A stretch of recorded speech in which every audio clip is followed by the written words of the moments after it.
l'invité de la matinale. KTO Radio. Les catholiques du monde entier se préparent à célébrer Noël dans des conditions parfois difficiles comme c'est le cas pour les communautés en Terre Sainte. On prend des nouvelles ce matin avec Monseigneur Rafik Nara. Bonjour Monseigneur.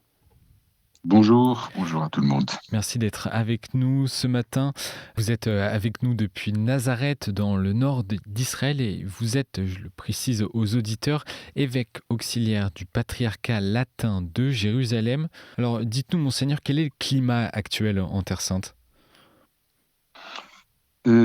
Écoutez, la guerre avec le Liban est terminée, mais la guerre à Gaza n'est pas terminée. Et puis, les blessures sont profondes. Il ne suffit pas de dire que la guerre est terminée pour dire que la vie a repris normalement. Il y a encore beaucoup de souffrances de tous côtés.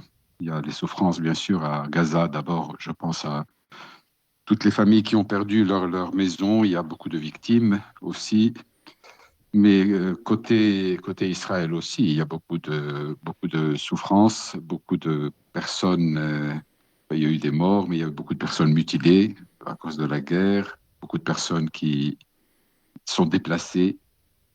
Et puis la société est blessée intérieurement, des relations entre les uns et les autres. La société israélienne, là où je vis en tout cas, et il y a beaucoup de divisions intérieures, aussi bien dans le monde juif que entre juifs et arabes. Il y a une confiance à rétablir doucement, car cette guerre a brisé la confiance entre beaucoup de personnes.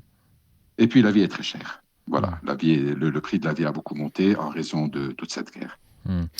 Quand vous dites juste un point sur la guerre qui est finie au Liban, c'est un cessez-le-feu actuellement. Ça, c'est le feu, mais bon, disons, pratiquement il n'y a plus d'attaque mutuelle. Oui, de fait, c'est un cessez-le-feu. Oui, vous avez raison. Des chrétiens en Cisjordanie ont obtenu la semaine dernière des laissez-passer pour se rendre en Israël. C'est quelque chose de récurrent qui arrive de temps en temps ? Alors, les laissez-passer sont obtenus beaucoup plus difficilement depuis le début de la guerre. Il y avait beaucoup de Palestiniens qui venaient travailler, donc un travail où ils viennent travailler la journée, ils rentrent dormir le soir en Cisjordanie. Il y avait des centaines de milliers de personnes qui avaient ces permis-là. Ils ont pratiquement tous perdu le laissez-passer. À part quelques-uns quand même, il y a un certain nombre de personnes qui continuaient de passer, mais un nombre beaucoup plus réduit. Alors, Israël redonne quelques laissez-passer parfois pour des événements religieux. Par exemple, nous avons eu la fête de Notre-Dame de Palestine qui était vers la fin du mois d'octobre, et un certain nombre de personnes, de chrétiens, ont pu traverser pour venir célébrer ce jour-là, côté Israël. Et voilà. Alors maintenant, pour Noël aussi, ils donnent des permis, mais ce dont on a besoin surtout, c'est les permis de travail que les Palestiniens avaient avant, parce que c'est un soutien indispensable pour les familles, pour beaucoup de familles de Palestiniens qui autrement ne peuvent pas gagner leur vie. L'année dernière, une très grande sobriété était demandée aux communautés chrétiennes lors des célébrations de Noël suite aux attaques du 7 octobre et de la guerre à Gaza. Qu'en est-il cette année ? Oui, l'année dernière, c'était, je dirais presque strictement à l'intérieur. Tout était célébré à l'intérieur. Il n'y avait pas de manifestation extérieure je ne sais pas, des arbres allumés ou des kiosques, vous savez, le Christmas market, toutes ces choses-là. Il n'y avait pas du tout. Cette année, il y a des manifestations extérieures. Il y a eu un document qui a été envoyé par l'Assemblée des évêques en Terre Sainte, et qui dit qu'on est invité à célébrer Noël, et nos enfants aussi ont le droit de vivre la joie de Noël. Donc il y a des manifestations extérieures, mais il faut le faire avec sensibilité, sachant que, vous savez, c'est comme toujours dans la vie, il faut que l'extérieur aille avec l'intérieur. C'est-à-dire que les cœurs sont quand même, il y a vraiment de profondes blessures dans les cœurs. Alors, donc, il faut manifester la joie, chanter, célébrer le Seigneur, qui vient nous donner redonner l'espérance, mais il faut le faire avec modération. Voilà. Donc, on voit un peu partout quand même des signes de joie qui sont extérieurs, un peu partout en Galilée, en tout cas. Hmm. Donc la joie de Noël est visible et de nouveau visible en Terre Sainte.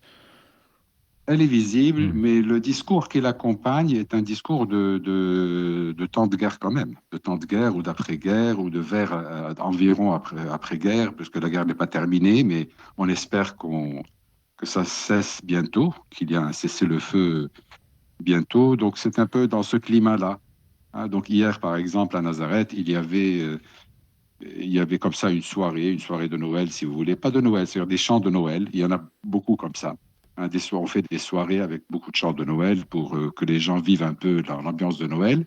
Mais la soirée a été ouverte par un certain nombre de discours et puis une chanson qui a été composée justement pour la situation que nous vivons cette année, hein, avec des paroles adaptées. Donc, c'est qu'en fait, il y a une tonalité différente, hein, de la fête cette année par rapport aux années précédentes. Et les messes du Réveillon et le jour de la Nativité du Christ pourront-elles être célébrées normalement? Oui, normalement, oui, oui, oui. Oui, Oui, oui, enfin, là où elles peuvent être célébrées, et oui. puis suivant les conditions, voilà, je ne peux pas généraliser parce que la situation à Gaza n'est pas la situation en Cisjordanie, n'est pas celle d'Israël. Donc, Mhm. non, mais elle sera célébrée. Et tout le monde est invité à célébrer Noël, voilà, cette grande fête pour nous tous. La période, vous l'avez dit, est aujourd'hui compliquée à la division, à la fracture de la société. Dans quelle mesure les fêtes de Noël sont également un répit, une forme de répit et permettent d'entretenir la cohésion? C'est-à-dire la cohésion ne sera pas la cohésion ne sera pas simple à reconstruire. Il y a vraiment une fracture profonde. De tous côtés, on essaye un tout petit peu de renouer, hein. Il y a diverses raisons pour lesquelles il y a des fractures au sein de la société. Alors, il y a comme je vous disais, il y a des raisons politiques au sein de la société israélienne. Il y a entre arabes et juifs en raison de cette guerre. Et puis aussi au sein de la société arabe, il y a ce malheureux phénomène de la violence, une violence endémique et même croissante au sein de la société arabe israélienne. Et donc, il y a une sorte d'inquiétude, il n'y a pas d'horizon, si vous voulez. Donc, c'est qu'en fait, il y a un certain nombre de chrétiens qui quittent quand même. Ça, c'est un sujet qui nous inquiète, qui inquiète l'Église locale, et on en parle avec les autorités israéliennes. Donc, il y a cette fracture intérieure, il y a cette inquiétude.